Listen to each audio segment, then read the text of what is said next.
Mabuhay! Narito po kami ngayon sa lungsod ng Almeria upang alamin ang kanilang kasaysayan, kultura, tradisyon at pamumuhay. Halina't alamin natin ang pinagmulan ng lungsod ng Almeria. Bago tayo umabot dito,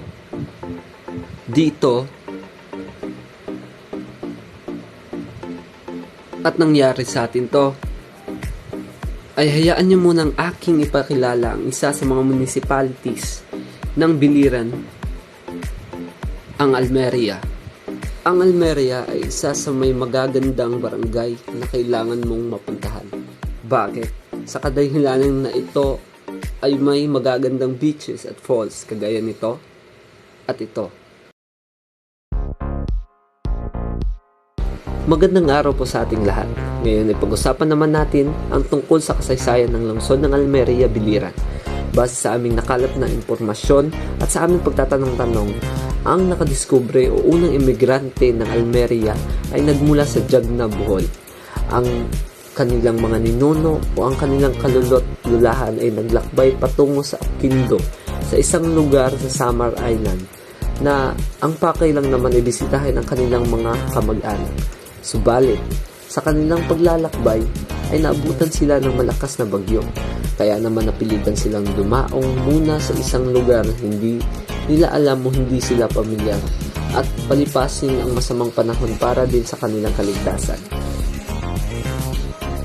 Sa paglipas o nang matapos ang masamang panahon, natuklasan nila na ang kanilang pinagdaungan na isla ay may matabang lupa na angkop para sa pagtatanim ng iba't ibang root crops o halamang ugat, kagaya ng carrots, patatas at iba pa. At ang karagatan dito ay sagana sa lamang dagat, kagaya ng isda, alimango at iba pa. Sa kadahilanan ito ay napagpasyahan nilang manatili. Nagsimula silang magtayo ng kanilang mga kubo at punuin ang lupain ng mga pananim para sa kanilang ikabubuhay. At ang pamayanan ay unang tinawag na Bagumbong, ngunit pinalitan ng pangalang Solano bilang parangal kay Kapitan Solano na kilala bilang tagapagtatan at unang pinuno. So, noong 1834, isang misyonero kasama ang ilang mga sundalong Espanyol ang dumaan sa lugar sa isang paglalakbay sa inspeksyon sa Visayan Islands. Ang ganda ng tanawin nito at ang mabuting pakikitungo ng katutubo ay kinatuwa ng mga bisitang Kastila. Tinawag nila itong Almeria ayon sa bayang sinilangan ng misyonero, Almeria, Espanya. Sa kanilang pagbabalik sa lugar, nagtayo sila ng tore ng bantay sa tuktok ng isang burol, o tinatawag nila itong burol ng baluarte, upang alertuhan ang mga katutubo mula sa mga muro mandarambong na talamak noon.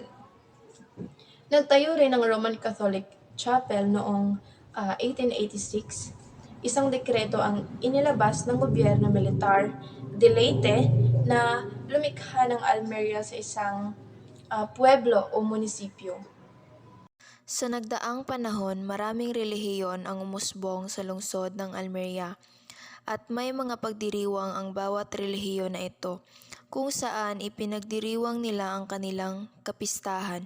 Isa na rito ang selebrasyon ng mga Katoliko na itinuturing na pinakamalaking selebrasyon sa lungsod ng Almeria, ang Kapnod Festival, na nagmula sa salitang salud na kung saan ang unang imigrante sa lungsod ng Almeria ay dumuong sa salud dahil sa malakas na bagyo.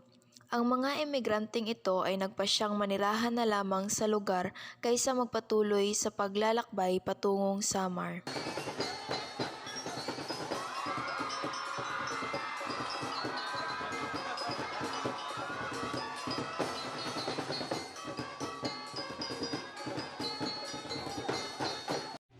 Ang lungsod ng Almeria ay isa sa may pinakamasaganang turismo sa probinsya ng Biliran. Ito ay binubuo ng 13 barangay. Ang pangunahing pamumuhay ay pangingisda at pagsasaka. Isa na rin sa kanilang pagkukunan ng pangunahing pangangailangan ay ang kanilang maunlad na turismo na nagbibigay sa kanila ng oportunidad para magkaroon ng pagkakitaan. Talakayan naman natin ang pagkain at delicacy sa Almeria. Ito ay pagkain na kung saan tinatawag na lechon baboy na ito ay pinakamasarap sa buong Almeria. At sa delicacies naman, meron po din tayong dalawang delicacy sa Almeria. Ito ay tinatawag na suman na kung saan ang mga kasangkapan nito ay lubi, kumay na pilit at asukal